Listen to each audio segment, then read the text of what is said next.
Hello everybody, this is Itay Verchik, and this guide I'm going to show you how you can know which pages on your website are blocked from scan from Google.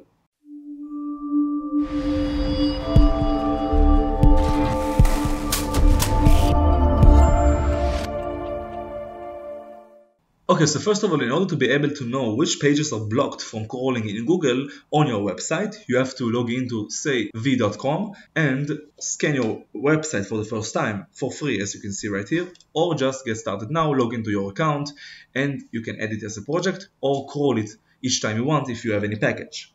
Now, let's say, for example, I will log into my own user and will show you how to do it. So it shows my Google account, and I will show you the last scan I had for my website. As you can see right here, this is the last scan I had for my website, and this is it. Now 150 pages are discovered, 148 are successfully crawled with status 200, 2 of them are redirected, 301 or some other redirections, 0 are broken and 5 are blocked. Let's see which of them are blocked.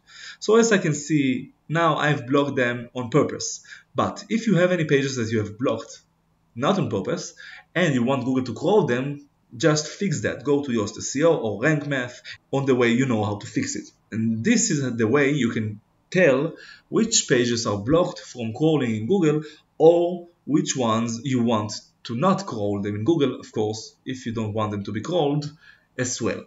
As you saw, it's very easy to know which pages are blocked from scan in Google using Savvy. If you have any more questions, you can write down on the comments below when I will comment, and on the first comment I'm putting the link to my full guide on my website. And if you like this video, you can subscribe, comment and share, and good luck.